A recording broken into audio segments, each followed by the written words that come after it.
7 surah yang di hari pertama Yasin. Yasin itu menghidupkan hati. Jadi kalau setiap hari kita baca Yasin, qalbul Quran, hati kita hidup dengan nur hidayah Allah. Denyut jantung kita itu dijaga dalam hidayahnya.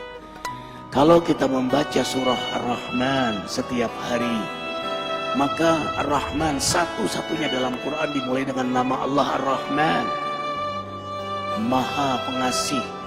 Maka kita yang membacanya disayangi, dikasihi, dicintai, disukai oleh Allah.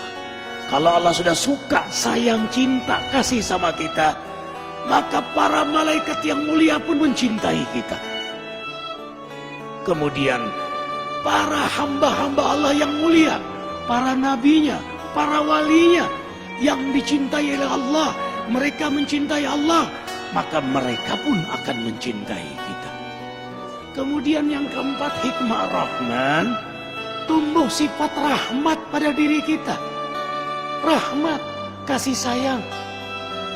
Sayang akhirnya kita sama keluarga kita. Seorang suami yang setiap hari baca Rahman, dia sayang pada istrinya, dia sayang pada anaknya, dia sayang kepada keluarganya, zuriatnya, sayang dia pada tetangganya, sayang dia pada umat manusia. Dia akan punya sifat rahmat, dermawan, rendah hati, tidak pernah merasa diri paling suci, tanpa kehilangan ketegasan dan keberanian pada dirinya. Itu rahasia Rahman di antaranya. Makanya setiap hari bacalah Ar-Rahman. Kemudian Al-Waqi'ah yang ketiga. Kenapa Al-Waqi'ah? Di antara hikmahnya, tidak akan pernah susah kita di dunia ini. Tidak akan menderita di dunia. Tidak akan menderita sakaratul maut. Tidak akan menderita di alam kubur. Apalagi di akhirat nanti. Baca surah Al-Waqi'ah. Coba baca terjemahan tafsirnya. Dahsyat sekali. Kemudian membaca surah Al-Muluk yang keempat. Setiap hari. Tabarakalladzi biyadihil muluk. Kalau kita setiap hari membaca surah Al-Muluk, apapun yang kita lakukan, yang Allah amanahkan pada diri kita, siapapun yang dekat dengan kita, diberkahi oleh Allah. Dahsyat surah Al-Muluk itu. Kita punya rezeki, berkah. Kita punya sehat, berkah. Kita sakit, sakit kita berkah. Membuat kita dekat kepada Allah. Kita punya rumah tangga berkah. Kita punya pekerjaan, pekerjaan kita berkah. Seorang juru dakwah yang setiap hari membaca surah Al-Muluk, dakwahnya berkah, jamaahnya berkah. Arifin ketika mengunjungi satu pesantren di Cianjur, apa kata Pak Kiai, kata ajengan itu, Ustadz Arifin, carilah sahabat, carilah guru yang setiap hari dia membaca surah Al-Muluk. Kenapa ajengan? Kau pun akan berkah karena bersahabat dengannya. Subhanallah. Allahu Akbar. Bayangkan kalau suami membaca surah Al-Muluk, istri membaca surah Al-Muluk, anak baca surah Al-Muluk. Hari ini kita ribuan membaca surah Al-Muluk. Gimana nggak berkah majelis ini? Gimana nggak berkah ikhwah semuanya? Kemudian membaca surah Al-Jin, tidak diganggu oleh jin. Mereka yang setiap hari mewiridkan surah jin dan dikenal oleh jin-jin muslim. Kemudian membaca surah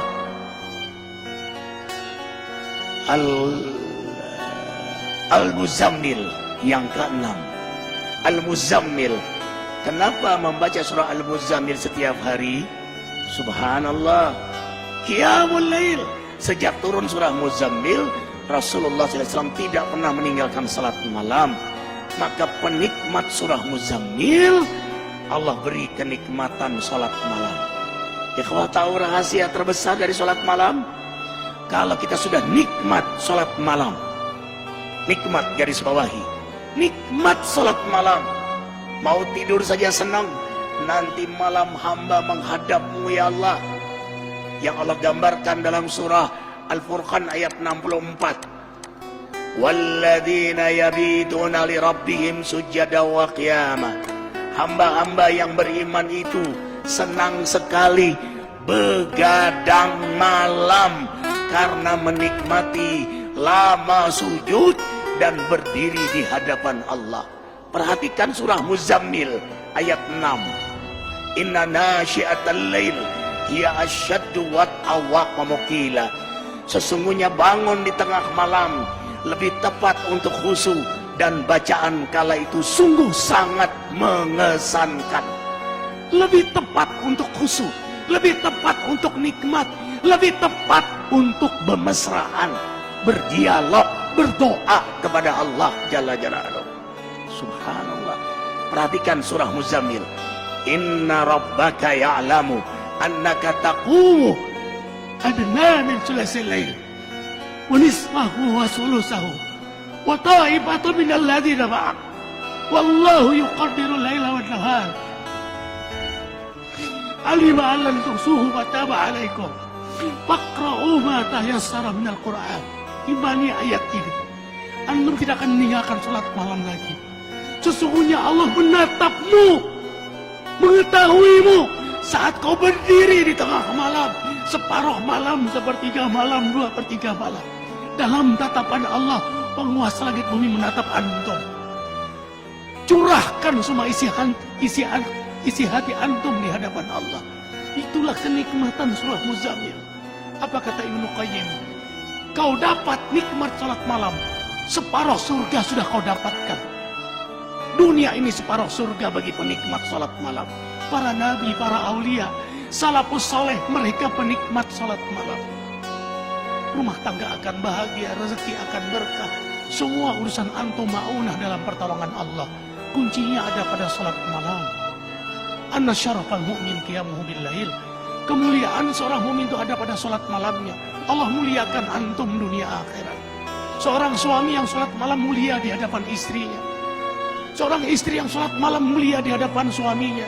Seorang ayah, ibu yang salat malam, orang tua yang salat malam mulia di hadapan anak-anaknya. Seorang guru penegak salat malam akan mulia di hadapan jamaahnya. Walau jamaahnya tidak tahu, tapi ada haibah jalaliyah Allah berikan pada dia. Kalau dia berdoa mustajab, kalau dia bicara hikmah. Kemudian yang terakhir, kenapa kita baca surah Al-Fajr? Setiap hari azamkan diri membaca surah Al-Fajr. Karena pada akhirnya innamal a'mal bil khawatim. Amal itu bagaimana akhirnya? Kita nggak tahu istiqomahnya kita.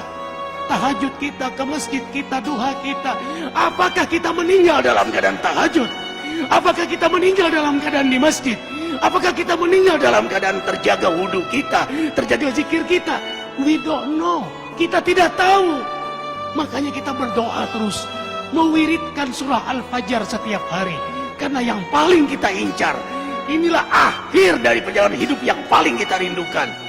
Ya ayyatuhan nafsul mutmainnah. Allah panggil, hai jiwa yang mutmainnah. Mutmainnah itu jiwa yang mendekat kepada Allah, yang memang hobinya menghidupkan sunnah Nabi. Hikmah, hobinya mendekat kepada Allah, menghidupkan sunnah-sunnah Nabi. Jadi dia lagi mendekat kepada Allah. Ya Tuhan nafsul mutmainnah, irji ila rabbika radiyatan mardiyah. Ulanglah kepada Allah, radiyatan mardiyah. Yang kamu ridho, Allah juga ridho sama kamu. Yang Allah sayang sama kamu, kamu juga sayang sama kamu. Yang Allah rindu pada kamu, kamu juga rindu pada Allah. Bertemu kekasih dengan kekasih. Wadkhuli fi ibadi, kau memang hambaku. Wadkhuli jannati. Makanya diulang sampai 3 kali. Antum sholat malam, baca surah Al-Fajr. Pada saat ya Tuhan nafsul mutmainnah, ulang 3 kali. Kalau bisa diposisikan ini rakaat yang ke-8. Rakaat yang ke-8 terakhir. Karena 3 witir. Yang terakhir kau ulanglah. Ya Tuhan nafsul mutmainnah. Minta di situ kepada Allah Jalla Jalaluhu. Karena pada akhirnya kita semua ditentukan adalah pada saat kita wafat. Insya Allah, dengarkan. Matan nas ya'isuhum. Manusia meninggal sesuai dengan harapan dan kebiasaannya. Harapan kita husnul khatimah. Kebiasaan kita membaca surah Al-Fajr. Yakin posisi itu kita diwafatkan oleh Allah.